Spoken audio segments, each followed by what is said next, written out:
जी हाँ साथियों, तो कैसे हो आप सब। आई होप कि आप लोग बढ़िया होंगे और पढ़ाई भी बहुत अच्छे से चल रही होगी आप सबकी। जिनका एग्ज़ाम नहीं होता वो बहुत ज़्यादा बहुत ज़ोरों शोरों से पढ़ाई कर रहे होंगे और पढ़ना भी चाहिए, क्योंकि आज 28 और 28 दो 30 होते हैं। 30 तारीख को कुछ लोगों का एग्ज़ाम होगा और कुछ का जो बच जाएंगे उनका हो जाएगा 31 तारीख को, मतलब 31 अगस्त को एग्ज़ाम। फाइनली यूपीपी का 2 दिन का और बचा हुआ है प्रोसेस। वो कंप्लीट होने के बाद आप सबको इंतज़ार रहेगा कि कब रिजल्ट आए और कब क्या हो। तो ठीक है, आप लोगों को मैं बता दूं जिनका भी एग्ज़ाम रह गया है और वो सोचते रहे हैं कि मेरा स्कोर बढ़े और मैं कैसे कर पाऊँ और कैसे एग्ज़ाम दूं, जाके कैसे क्या करूं। तो देखिए, मैं आप सबको बता दूं कि मेरा स्कोर जो है मैंने आप सबको बता रखा है और मेरा एग्ज़ाम 24 तारीख को हुआ था। मैंने फाइनली दे चुके हैं हम एग्ज़ाम और बहुत अच्छे से मेरा गया है और मैंने अटैम्प्ट भी इतने किए हैं जितने में नॉर्मलाइजेशन और सब कुछ मेरा अच्छे से निकल जाए। बट फिर भी मैं आप सबको ये बताना चाहती हूँ कि देखिए, आप सबसे पहला एक चीज़ आप याद रखना, एग्ज़ाम ना देने तो आप लोग टेंशन ना लेना। ये समझना कि आप घर पे बैठे हो, सेंटर में नहीं। सच में बताएं, आज मैं पहली बार मैं आप सबको ये बता रही हूँ कि मैं इतने दिन से एग्ज़ाम देने के बाद, सब कुछ होने के बाद भी, मैं पहली बार एग्ज़ाम जब देने इटावा गई थी तो मैं एकदम दिमाग से एकदम फ्री थी। ऐसा लग रहा था मैं एग्ज़ाम सेंटर ही में नहीं बैठी हूँ। बिल्कुल ऐसा लग रहा था कि एग्ज़ाम देने ही नहीं आई, इतना फ्री होके गई थी। तभी जाके मेरा अच्छा खासा स्कोर हो पाया। तो आप लोगों से रिक्वेस्ट करती हूँ, क्योंकि एक भैया को मैं बता चुकी हूँ कि तबीयत बहुत ज़्यादा ख़राब हो गई थी, वो थोड़ा टेंशन में थे और परेशान भी थे। अब आए थे वहाँ से तो थोड़ी थकान वगैरह हो जाती है और थोड़ा दिमागी मानसिक, तो देखिए होता ही है हम सबको, मतलब कुछ तनाव बना ही रहता है, टेंशन बनी ही रहती है। तो कुछ भी न लेना और आराम से एग्ज़ाम देना जाके, और स्कोर बढ़े कैसे।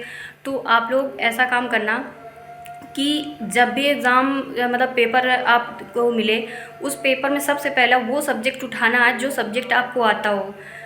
कौन सा सब्जेक्ट है ये आप पे डिपेंड है कि आपका सब्जेक्ट कौन सा स्ट्रॉन्ग है और कौन सा वीक है, ये आप सभी जानते हो।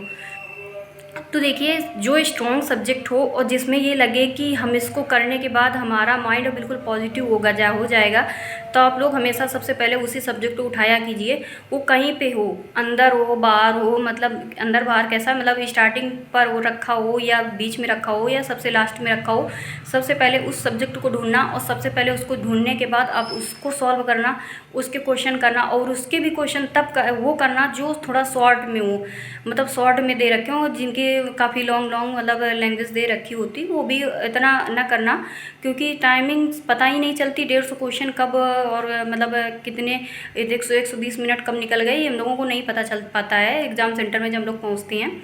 तो ये काम करना कि आप उसको पहले सॉल्व करना जो सब्जेक्ट आ रहा हो। जब वो सॉल्व कर लोगे तो आपका दिमाग जो बिल्कुल पॉजिटिव हो जाएगा और थोड़ा ऐसा हो जाएगा कि अच्छा लगने लगेगा कि मेरे इतने क्वेश्चन सॉल्व हो गए और मेरे क्वेश्चन बिल्कुल आ रहे थे और मुझे आए। बिल्कुल आपका दिमाग एकदम मन से खुशी भी मिल जाती है कि मेरे ये सही हैं और मुझे ये क्वेश्चन मिले तो मुझे आते भी थे।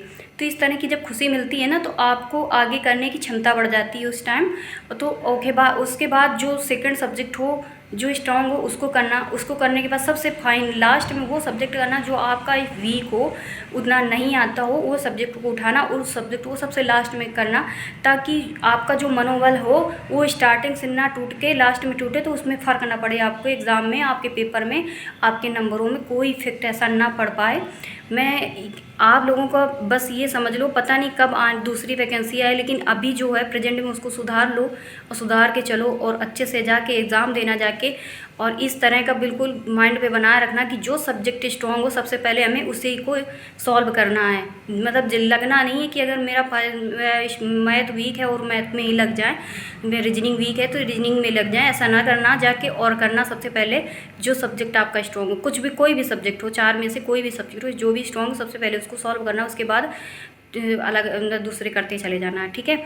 और आप लोगों को बिल्कुल परेशान नहीं होना है, वहाँ पे कोई परेशान नहीं करता है। बहुत अच्छे से इस बार जो नियम कानून है मुझे सबसे अच्छे लगे हैं, क्योंकि कॉलेज वालों को भी बता दिया गया है कि बच्चों को किसी तरह की कोई प्रॉब्लम ना हो पाए और किसी का कुछ भी गलत ना हो पाए।